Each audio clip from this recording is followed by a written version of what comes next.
출애굽한 이후에 광야 40년 동안의 그 여정이 상세하게 기록이 되어 있습니다.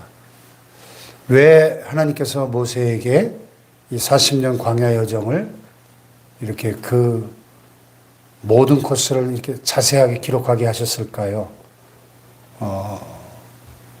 그 40년 광야의 여정이 전적인 하나님의 은혜였다 하는 것을 잊지 않도록 광야 40년 여정을 기록하셨죠. 신명기 8장에 보면 모세의 고별 설교가 나오는데 모세가 출애굽 2세대를 향해서 가나안 진입을 목전에 둔 출애굽 2세대를 향해서 이렇게 이야기합니다.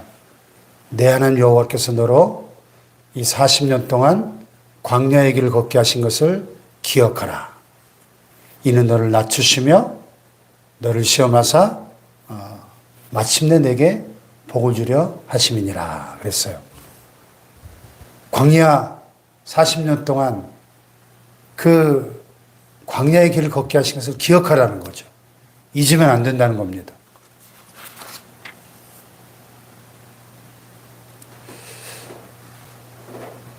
출애굽 자체가 전적인 하나님의 은혜였죠.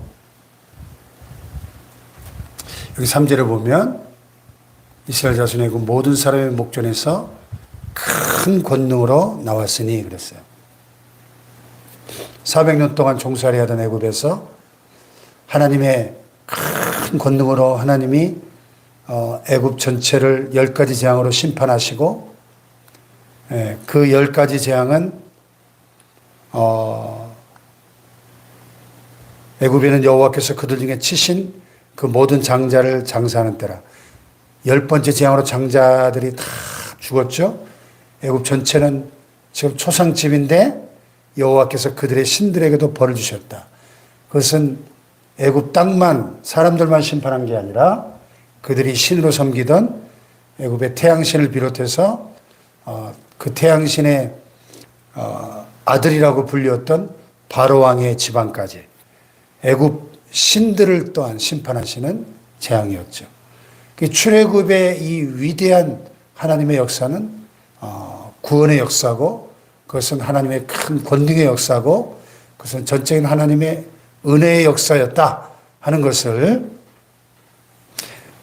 상기시켜 주는 거죠. 그래서 이스라엘 전 역사 속에 구약성을 읽다 보면 끊임없이 이 출애굽의 사건은 이렇게 반복적으로 그들이 회상하면서 그 출애굽의 은혜를 기억하면서 감사하는 그런 모습을 볼 수가 있습니다.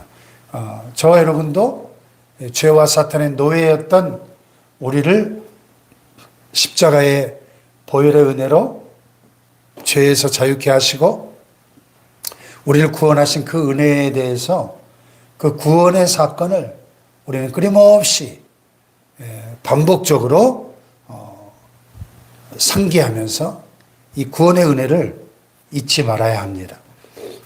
오늘 이 광야의 여정을 기록하게 하신 이 첫 번째 목적은 바로 그 출애굽의 은혜, 구원의 은혜를 잊지 말라는 것이죠. 그리고 이 광야의 여정은 이제 애굽의 람셋에서 출발해가지고 숫곳에서 에담으로, 에담에서 비하이롯으로, 비하이롯에서 또 홍해 바다를 지나서 에담 광야로, 사흘길 가서 마라로, 마라에서 엘림으로 쭉 이 과정 속에 우리가 출애굽기를 읽어보면 수많은 사건들이 있었죠. 가장 대표적인 사건이 그 비하이롯을 떠나서 비하이롯 앞을 떠나 광야를 바라보고 바다 가운데를 지나 그랬어요. 바다 한가운데를 어떻게 지나가죠? 홍해 바다가 갈라지는 엄청난 기적이 있었죠.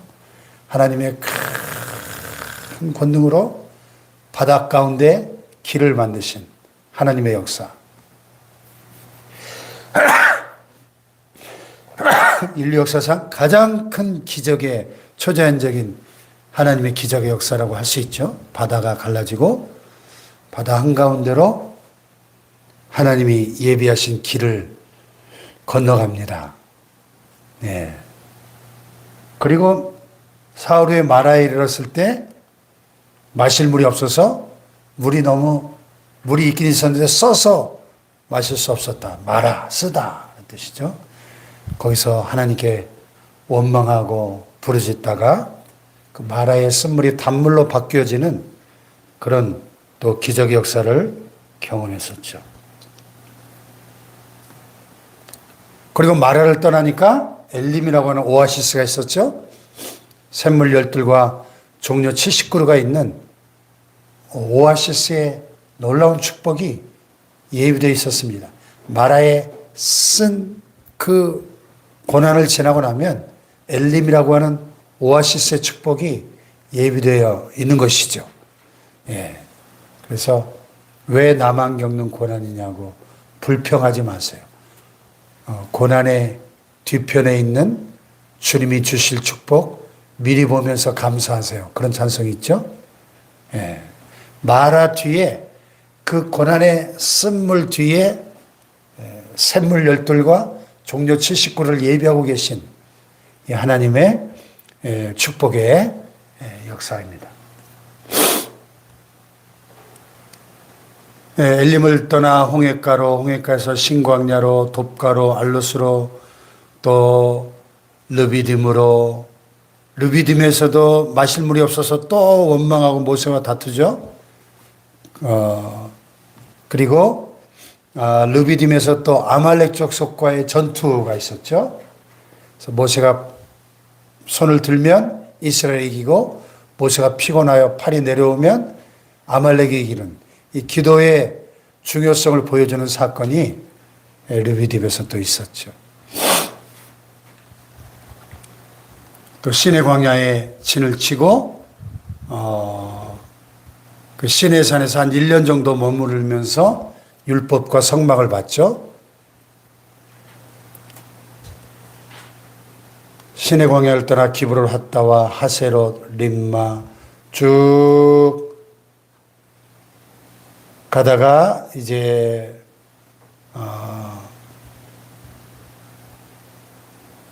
가데스라는 곳에서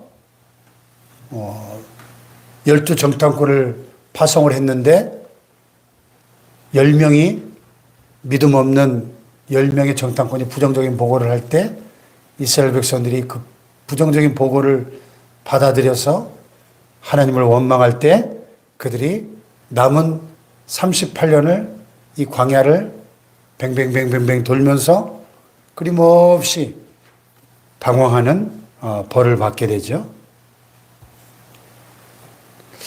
예. 그렇게 해서 이 광야의 40년의 엄청난 그 여정이 도저히 사람이 살아갈 수 없는 먹을 것도 없고 마실 물도 없고 어디 그늘 하나 찾을 수 없는 그런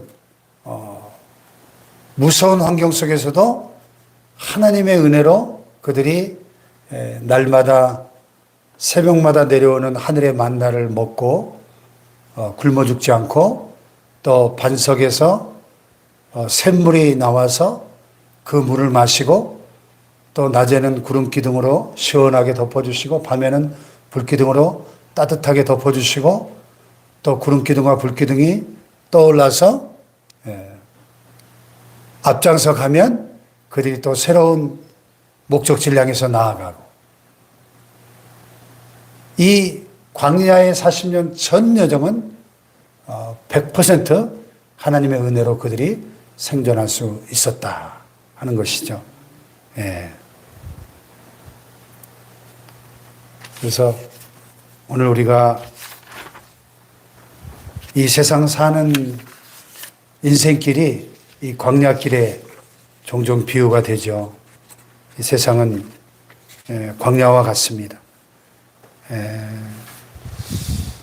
때로 우리에게 먹을 것이 없고 마실 물이 없고 또 너무나 그 광야의 떼약볕에 힘들고 지쳐서 우리 입에서 원망 불평이 터져 나올 때도 있죠.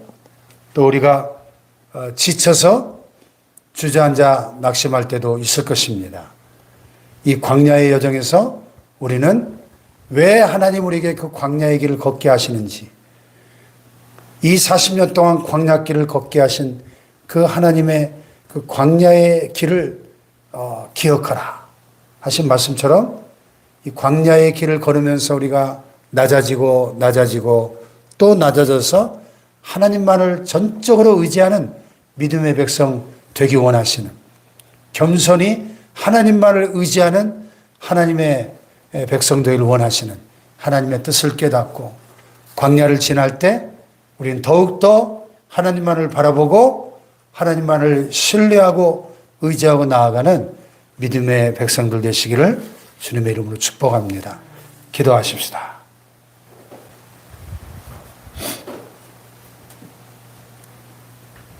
네, 출애굽 이후의 40년 광야의 여정은 전적인 하나님의 은혜였습니다. 하나님의 은혜로 걸어온 광야의 여정 속에 변함없이 날마다 함께 하셨던 하나님의 임재와 동행과 하나님의 보호하심이, 인도하심이 오늘 동일하게 이 광야와 같은 세상 길을 걸어가는 저와 여러분에게도 하나님이 함께 하시고 구름 기둥과 불 기둥으로 말씀과 성령으로 우리를 인도하시고 만나와 메추라기로 반석의 생수로 우리를 먹이시고 마시우시고 공급하시는 하나님의 은혜가, 보호하시고 지키시고 인도하시는 하나님의 은혜가 우리와 함께함을 믿습니다. 하나님, 그러므로 이 광야길을 걷게 하신 하나님의 뜻을 깨닫고 온전히 하나님만을 신뢰하는 믿음의 백성들 되게 하옵소서. 우리 주여